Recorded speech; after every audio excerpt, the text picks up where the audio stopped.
नमस्कार, आर्या न्यूज देख रहे हैं आप और मैं आपके साथ अलका सिंह। बुलेटिन की शुरुआत करते हैं। आपको बता दें कि आम आदमी पार्टी की नेता आतिशी ने एक बार फिर ईडी और बीजेपी पर हमला बोला है। ईडी और बीजेपी पर हमला बोलते हुए उन्होंने कहा कि ईडी को कुछ महीने पहले फोन जो लिया गया है उसकी क्या जरूरत पड़ी, ऐसा क्या बीजेपी जो है वो जानना चाहती है, क्या वो चुनावी प्लान जानना चाहती है। राउज एवेन्यू कोर्ट में जब अरविंद केजरीवाल जी की रिमांड की बहस चल रही थी तो ईडी के वकील एएसजी एसवी राजू जी ने अनजाने में ईडी के असली मोटिव को, ईडी के असली ध्येय को कोर्ट के सामने और दुनिया के सामने रख दिया। कल एसवी राजू जी कोर्ट में कहते हैं, वो कोर्ट में ये कहते हैं कि हमें अरविंद केजरीवाल जी को कुछ दिन और कस्टडी में रखने की जरूरत है क्योंकि अरविंद केजरीवाल जी ने अपने फोन का पासवर्ड हमें नहीं बताया। ये वही ईडी है जिसने खुद बयान देकर कुछ दिन पहले बताया कि जो फोन एक्साइज पॉलिसी बनने के समय और लागू होने के समय अरविंद केजरीवाल जी के पास था, वो फोन ईडी को नहीं मिला है, वो फोन अरविंद केजरीवाल जी के पास नहीं है। ऐसा क्या है अरविंद केजरीवाल जी के फोन में जो आज ईडी जानना चाह रही है? क्योंकि ये किसी जांच से तो जुड़ा नहीं हो सकता, ये एक्साइज पॉलिसी के फॉर्मुलेशन से तो जुड़ा नहीं हो सकता। कुछ महीने पुराने फोन में अरविंद केजरीवाल के क्या मिलेगा? कुछ महीने पुराने फोन में लोकसभा चुनाव लड़ने की स्ट्रैटेजी मिलेगी। कुछ महीने पुराने फोन में अरविंद केजरीवाल की इंडिया अलायंस के बाकी सब लीडर्स के साथ क्या बातचीत चल रही है वो मिलेगी। अरविंद केजरीवाल के फोन में कॉन्स्टिट्यूएंसी बाय कॉन्स्टिट्यूएंसी आम आदमी पार्टी जिन 23 सीटों पे चुनाव लड़ रही है उसका सर्वे मिलेगा। आम आदमी पार्टी जिन सीटों पे चुनाव लड़ रही है उसका पूरा कैंपेन। वहीं जौनपुर लोकसभा क्षेत्र से बीजेपी का टिकट मिलने के बाद से कृपाशंकर सिंह चुनावी मैदान में हैं और चुनावी तैयारियां भी शुरू कर चुके हैं। भाजपा के मंडल अध्यक्ष से लेकर बूथ स्तर तक के भाजपाई कार्यकर्ताओं से उनकी बैठकों का दौर शुरू हो गया है। आर्या न्यूज के महाराष्ट्र संपादक शिरीष उपाध्याय से उनके चुनाव प्रचार कार्यक्रम के दौरान बातचीत की। उन्होंने क्या कुछ कहा कृपाशंकर सिंह ने, आइए आप भी सुनिए। मैं मेरे गाँव आया हूँ।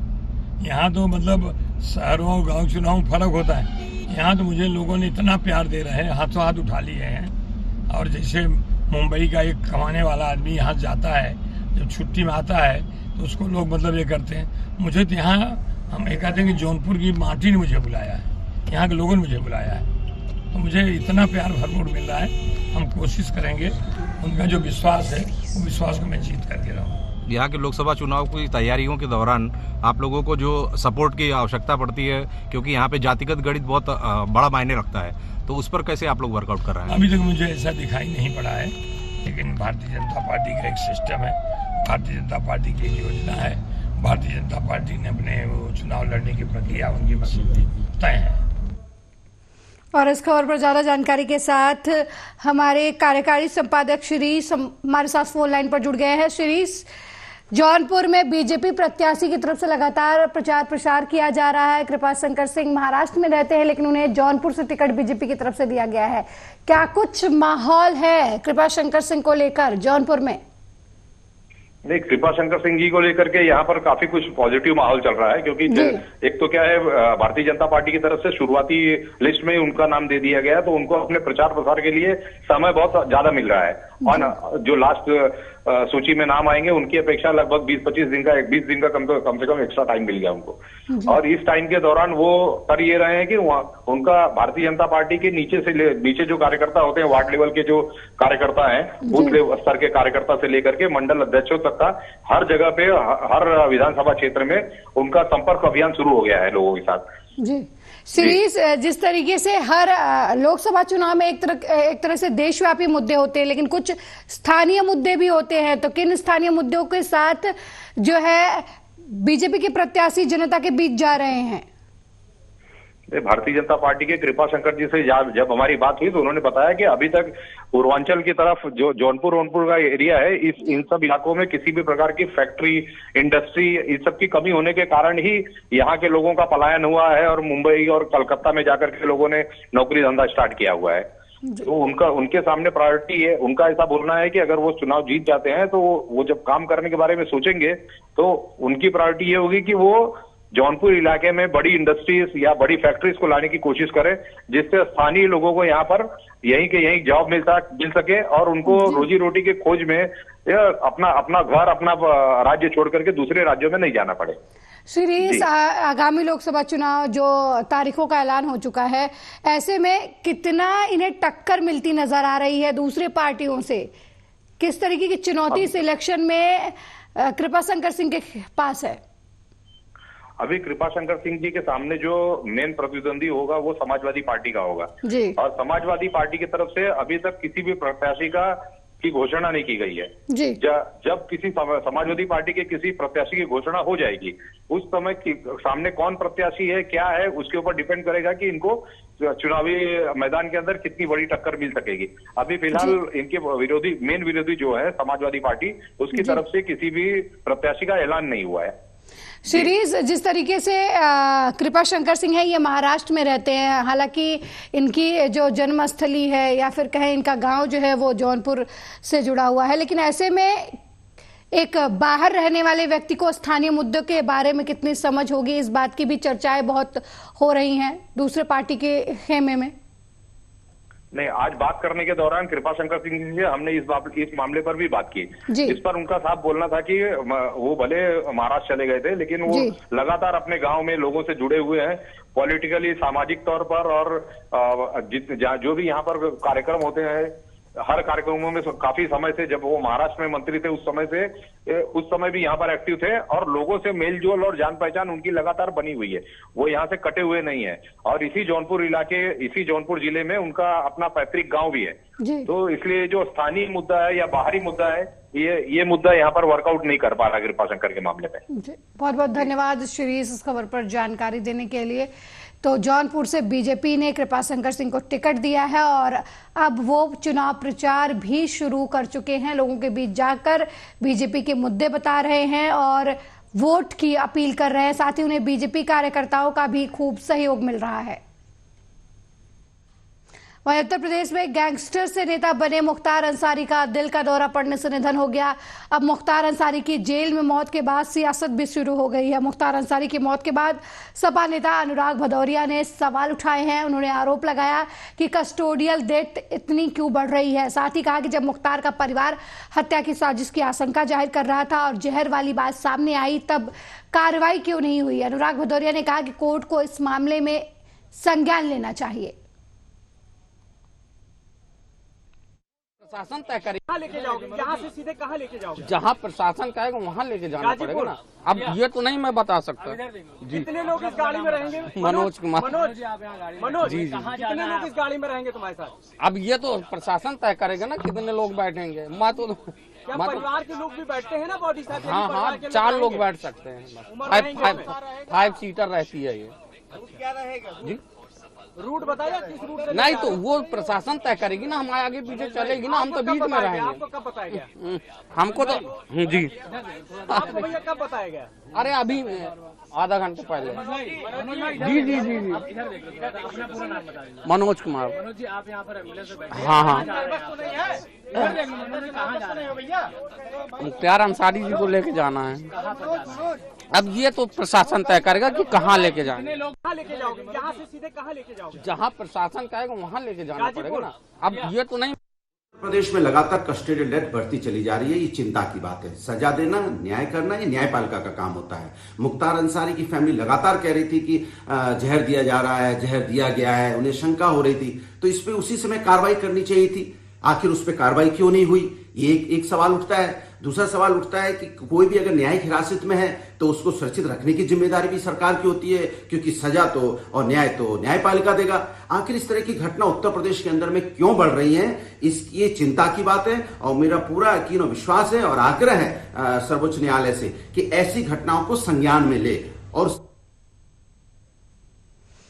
वह सिलवानी नगर के विश्वकर्मा गार्डन में लोकसभा चुनाव की तैयारियों को लेकर कुलचुरी कलार समाज का सम्मेलन आयोजित किया गया, जिसमें मुख्य अतिथि के तौर पर भोपाल महापौर मालती राय और विशेष अतिथि लोकसभा विदिशा प्रभारी राजाराम शिवहरे सहित कुलचुरी कलार समाज पदाधिकारी भी मौजूद रहे। कार्यक्रम की अध्यक्षता नगर परिषद पूर्व अध्यक्ष मुकेश राय ने की।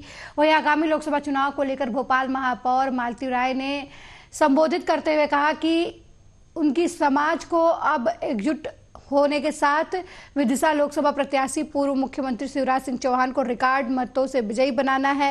कांग्रेस को विदिशा से कोई प्रत्याशी नहीं मिल रहा था, तो 33 साल पुराने प्रत्याशी को मैदान में उतार दिया गया।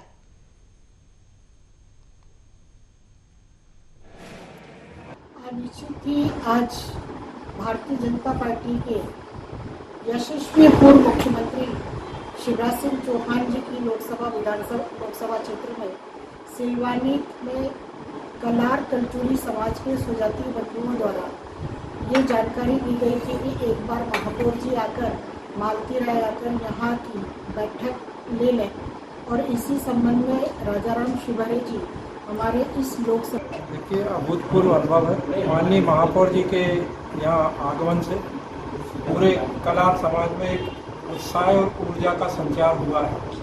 और महापौर जी जब यहाँ आके जब अपील की है तो सभी समाज बंधुओं ने इस बात का हमको विश्वास दिलाया है कि हम समाज ही नहीं बल्कि संपूर्ण क्षेत्र में हम निकल जाकर माननीय शिवराज सिंह चौहान को, माननीय नरेंद्र मोदी जी को और भारतीय जनता पार्टी को जिताने के लिए संपूर्ण प्रयास करेंगे, तन से, मन से और धन से। और जैसा कि भारतीय जनता पार्टी ने पिछड़ा वर्ग मोर्चे को जो दायित्व दिया है इस लोकसभा को हम मध्य प्रदेश में सर्वाधिक मतों के साथ साथ देश में नंबर 1 सीट के रूप में जिताई गई। हमारी सिलवानी तहसील के सभी गांवों में जो निवासरत हैं राय समाज के सभी लोग यहाँ आए, और आज हमारी समाज के गौरव सम्माननीय मालती राय जी का पहला नगर आगमन हुआ, और उनका आग्रह कि ज़्यादा से ज़्यादा मतों में माननीय शिवराज सिंह जी के हाथ मजबूत करना है। हम सभी लोगों का संकल्प रहा कि प्रत्येक गाँव, प्रत्येक घर जाकर ज़्यादा से ज़्यादा और भारतीय जनता पार्टी के पक्ष में वोट डलवाएँ। ये हम लोगों का कृत संकल्पित रहा आज का कार्यक्रम। इसमें हमारे पिछड़ा वर्ग प्रकोष्ठ के महामंत्री और इस लोकसभा के प्रभारी सम्माननीय राजाराम जी भी आज पधारे।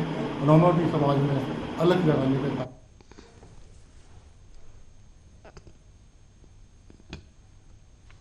वहीं रायबरेली में भट्टे के अंदर से ईंट निकालते समय गर्म ईंट की दीवार भरभरा कर गिर गई।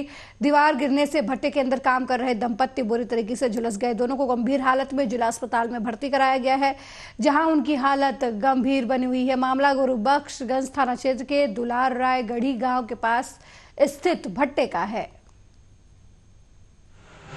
सिंह यमो जिला अस्पताल रायबरेली। कल साहब एक दंपत्ति झुलसे हुए आए, क्या है मामला? 108 एम्बुलेंस से जतुआ टप्पा से 2 पेशेंट रेफर किया गया था, जो कि बर्न केस का इंजरी था। बाकी एक का नाम था सुखबाई था, जिसकी उम्र करीब 25 साल थी। एक तेजी राम थे करके 30 साल उम्र थी। ये दोनों भट्टे के मजदूर हैं, भट्टे पर काम कर रहे थे। बाई एक्सीडेंटली कुछ दीवार वाल गिरा समथिंग, उससे बर्न इंजरी आ गई थी। बाकी जो लेडीज है उसको काफ़ी हेड इंजरी भी है, उसको काफ़ी सीरियस अनकॉन्शियस अवस्था में है। दोनों काफ़ी लोअर लिम्ब में बर्न इंजरी है, करीब 40% के आसपास बर्न इंजरी है। दोनों को एडमिट कर दिया गया, ट्रीटमेंट चालू है। जतुआ टप्पा से मजदूर थे। वहीं बहुजन समाजवादी पार्टी के पूर्व राज्यसभा सांसद और राष्ट्रीय महासचिव मुख्य मंडल प्रभारी आगरा अलीगढ़ ने प्रत्याशी के नाम की घोषणा की है। बहुजन समाजवादी पार्टी के राष्ट्रीय अध्यक्ष मायावती के आदेश पर अलीगढ़ 15 लोकसभा प्रत्याशी गुफरान नूर के नाम की घोषणा की गई है। गुफरान नूर AIMIM के जिला अध्यक्ष और महापौर प्रत्याशी भी रह चुके हैं। वहीं इस दौरान गुफरान नूर ने कहा कि बसपा ने उन पर विश्वास जताया है, वो मुस्लिम और दलित वोट मिलाकर बीजेपी को हराने का काम करेंगे।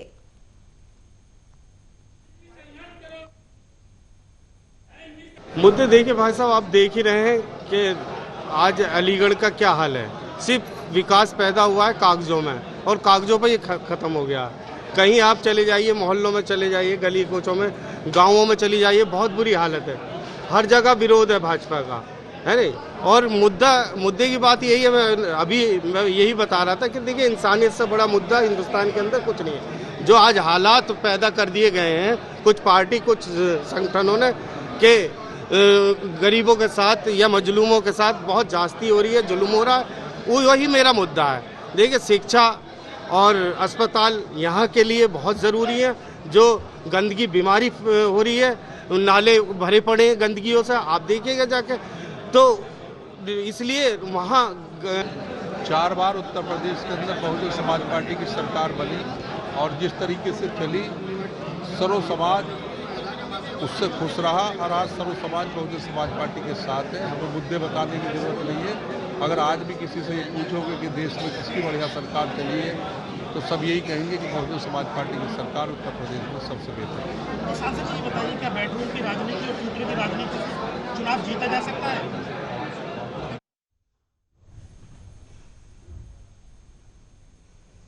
वह लोकसभा चुनाव का डंका बज चुका है। पहले चरण के मतदान के लिए नामांकन प्रक्रिया भी पूरी हो चुकी है। सभी राजनीतिक दल चुनाव प्रचार में लगे हैं, जिससे से ज्यादा सीटें हासिल कर अपनी सरकार बना सके। वहीं अब चुनाव बहिष्कार की भी तस्वीरें सामने आ रही हैं।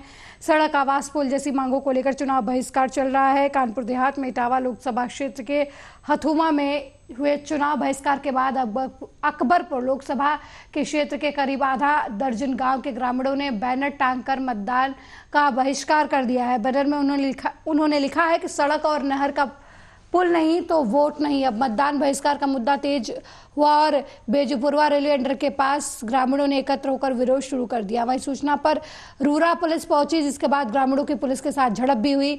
पुलिस ने टंगे हुए बैनर हटा दिए और उन्हें फाड़ दिए। हमारे गांव के लिए परेशानी बहुत है।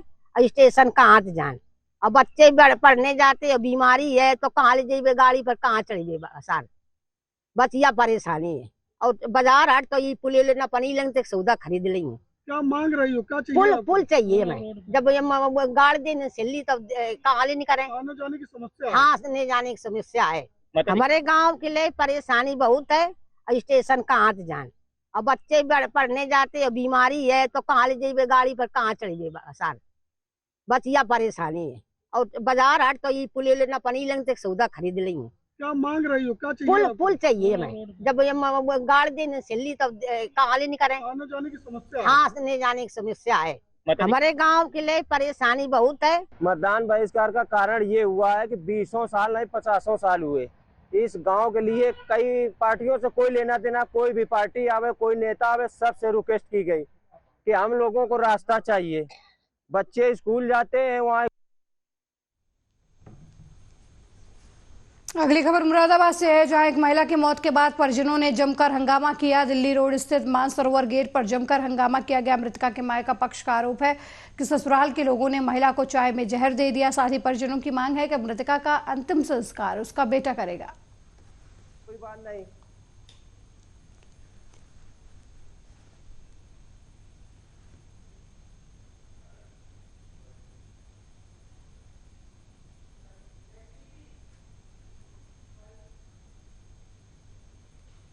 वहीं बिजनौर में मिट्टी अवैध खनन के में लिप्त लोडर का वीडियो सोशल मीडिया पर वायरल हुआ, जिसके बाद मामले को संज्ञान में लेते हुए पुलिस ने 4 ट्रैक्टर ट्रॉली को पकड़ा है। बता दें कि थाना नूपुर क्षेत्र के चांदपुर मार्ग सरकारी अस्पताल के पास अवैध मिट्टी का खनन किया जा रहा था, जिसका वीडियो सोशल मीडिया पर वायरल हुआ। पुलिस ने खनन माफियाओं के ऊपर कार्रवाई करते हुए 4 ट्रैक्टर ट्रॉली को जब्त कर लिया। हालांकि लगातार पुलिस की कार्रवाई के बावजूद भी जिले में अवैध खनन का कारोबार रुक नहीं रहा।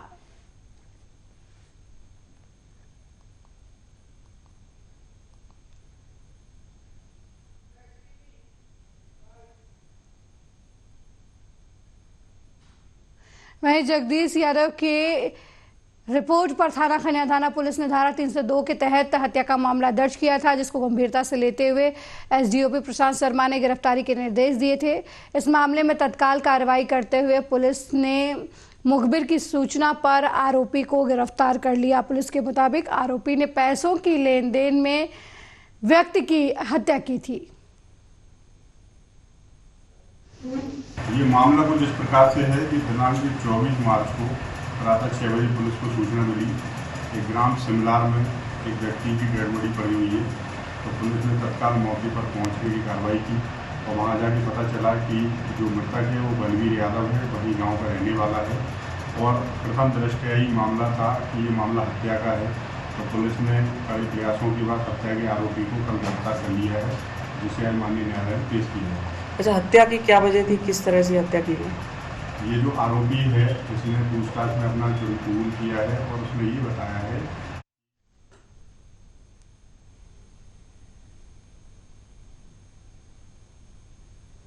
वहीं शिवपुरी शहर में 13 साल के बच्चे के एक युवक ने बेल्ट से पिटाई कर दी। इतना ही नहीं, युवक ने इसका वीडियो बनाकर सोशल मीडिया पर वायरल कर दिया।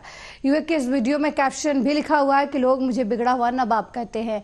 वहीं देहात थाने में इसकी शिकायत कराई गई बच्चे की मां की तरफ से। इस मामले में पुलिस का कहना है कि पहले वीडियो की बात सामने नहीं आई थी, अब वीडियो वायरल होने के बाद आरोपी को गिरफ्तार कर लिया गया है। आपको बता दें कि बच्चा मानसिक रूप से विकसित भी बताया जा रहा है।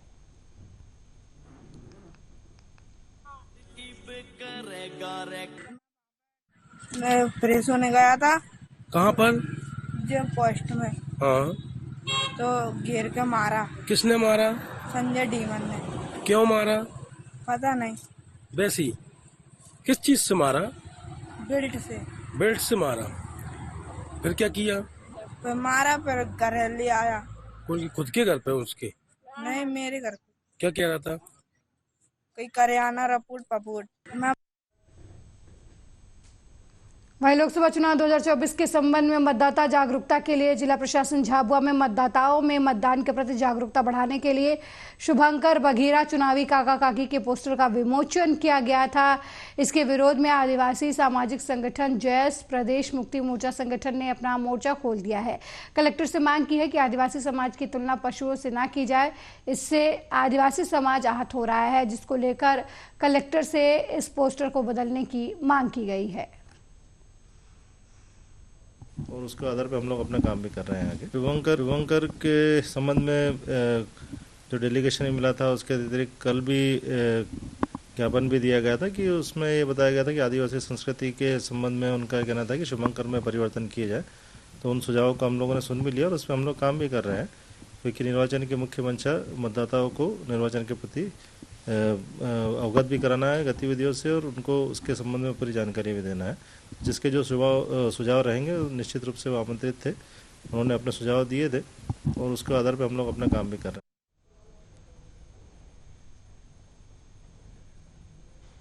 मेरे साथ इस बुलेटिन में फिलहाल इतना ही। देश दुनिया की तमाम खबरों को देखने के लिए देखते रहिए आर्या न्यूज़। नमस्कार।